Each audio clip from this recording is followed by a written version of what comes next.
Orange economy రీసెంట్గా న్యూస్లో ఉంది. ప్రధానమంత్రి నరేంద్ర మోదీ గారు వేవ్ సమ్మిట్ 2025 అంటే world audio and visual entertainment summit 2025 రీసెంట్గా బాంబేలో జరిగింది.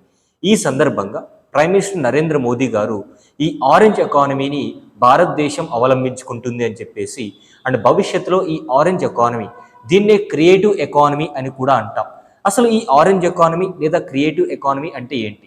కల్చరల్ అండ్ అదేవిధంగా క్రియేటివ్ ఫీల్డ్స్లో ఏదైతే మనం బిజినెస్ చేయబోతున్నామో కోవిడ్ తర్వాత ప్రతి ఒక్కరూ కూడా ఎంటర్టైన్మెంట్, ఆన్లైన్ గేమ్స్, అదేవిధంగా ఇంటెలెక్చువల్ ప్రాపర్టీస్, టూరిజం వీటిపైన ఎక్కువగా ఇన్వెస్ట్ చేయడం జరుగుతుంది.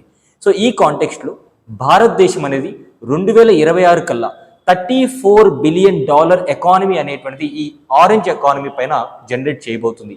అంటే భవిష్యత్ తరాలు అందరూ కూడా ఓటీటీ ప్లాట్ఫామ్స్, ఎంటర్టైన్మెంట్, అదేవిధంగా ఈ గేమింగ్స్, ఆన్లైన్ గేమింగ్స్ అనేటువంటి వాటిపైన ఎక్కువగా ఫోకస్ చేయబోతున్నారు. క్రియేటివిటీ స్కిల్స్ అనేటువంటివి అందరూ కూడా వీటిపైన ఇన్వెస్ట్ చేయబోతున్నారు, ఇంటెలెక్చువల్ ప్రాపర్టీ రైట్స్ కూడా. సో ఈ సందర్భంలో భవిష్యత్ అంతా కూడా ఈ క్రియేటివ్ ఎకానమీ పైన ఆధారపడి ఉంది. అండ్ 18% ఆఫ్ గ్రాడ్యువల్ గ్రోత్ అనేటువంటిది ఎవ్రీ ఇయర్ మనకు రాబోతుందని చెప్పేసి ప్రధానమంత్రి గారు స్వయంగా పేర్కొనడం జరిగింది. ఈ సందర్భంలో ఈ ఆరెంజ్ ఎకానమీ అనేటువంటిది న్యూస్లో ఉంది. సో మీరు గమనించినట్టయితే కోవిడ్ తర్వాత ఫిజికల్ యాక్టివిటీ తగ్గిపోయి ఎంటర్టైన్మెంట్కి అండ్ ఓటీటీ ప్లాట్ఫామ్స్కి ఎక్కువగా ప్రయారిటీ మనం ఇస్తూ వచ్చాం.